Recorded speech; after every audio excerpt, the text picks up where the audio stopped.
Matt McLean from Palate Restaurant. Hope you're enjoying your evening so far. We'll be doing the same at home right now. I probably won't ask myself for instructions. Hopefully, won't need them. We're doing a really simple dish today. Some lovely local products. This is how it will cover. These are the ingredients you'll get. Obviously, we're packaging it up in another couple of days. Yeah, but it's a very flavoursome local dish. I'm really excited. Hope you have fun. So I'll just take you through the products. We have some over the moon halloumi. We're going to pan fry that. Really lovely, creamy texture. Texture's amazing. We've got some heirloom tomatoes, various kinds. We've already prepared the. These are the sweet peppers from. These are local, and also some marigold herbs. We're using a little bit of extra virgin olive oil from Matapero and sweet sting, which is a chili flavoured honey. All you need other than that is some pepper and salt.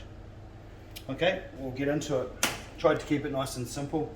I just cut the tomatoes. You want sort of about 4 to 5 pieces per dish.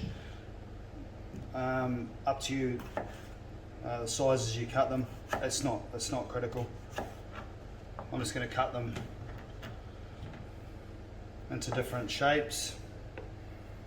The thing I like about heirloom tomatoes, they've got a beautiful varying sweetness and acidity and textures, which is the key to the dish. I'm just going to put a little bit of the Matapero olive oil. You have a little container of that in your pack. Just use about half of that on the tomatoes. Season them nicely with sea salt's the best, but any salt will do. Tomatoes can be a little bit boring without salt. A little bit of pepper, a few grinds of fresh pepper. Once again, not critical, but definitely an improvement. I'll put the peppers in there, give them a bit of a stir around, and I'll just let them sit there while we finish our halloumi. So, pan frying halloumi. I've patted it dry. Yours will come in a vac pack. Patted this dry. You don't want too much moisture on it. So it can cause it to stick. So basically, you want your pan to be. Want a slight wisp of smoke to come off. That's probably a little bit too hot. Actually, I'll just leave that off for a second. If you can see that smoke there, that's too much. You don't want to burn the halloumi, you want it to be nicely caramelised. It starts to go really gooey on the inside, which is, it's just absolutely delicious. But if you beware, if your pan is too cold, it'll it won't caramelise and it may stick. So if you get it the right temperature, it's perfect. So just a little bit of oil, and I'll just pop that in there. You see the light sizzle. Back on the heat, and you'll see it'll start to caramelise around the edges there slowly. You don't want to move it too soon, otherwise you can tear the cheese. So I'm just sort of keeping an eye on that. You can see it's starting to go quite nice and golden around the edges there.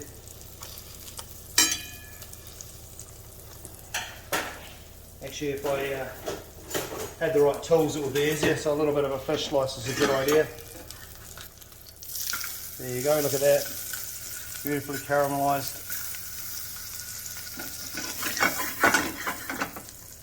It should move, no trouble at all. There's probably enough residual heat in this pan now to warm that halloumi through. Put it over to my plates here. Make sure that you have a beer or a wine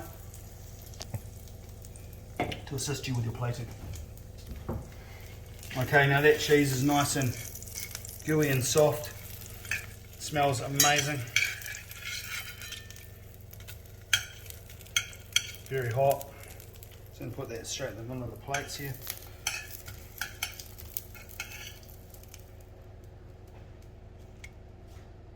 Then I've got my salad here of the tomatoes and peppers, and I'm just going to arrange that just rustically on top and around the plate and the cheese.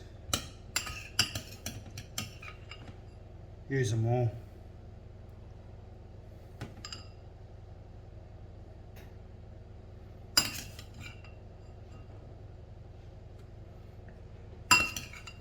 Very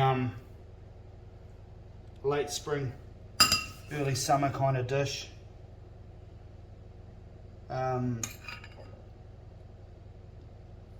Sort of like, you know, I try to base my cooking on just great products, and this is definitely that. So I'm just gonna, with the rest of the oil that you've got, just a light drizzle over the cheese and the plate. And you've got your, you'll have your sweet sting in a little plastic container as well.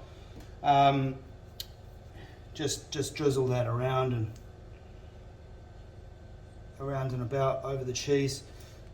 The cheese is like relatively like sort of creamy and salty, and this gives it a hint of sweetness and spice that just really lifts the palate. And then your marigolds, just a few pieces around. This is very aromatic, a little bit bitter. It's quite a strong herb, which is very complementary with the flavours that we have on the plate here. So my idea was to make something that you know, was exciting, fit it in with the rest of the menu, and hopefully not too difficult to achieve. Thanks very much.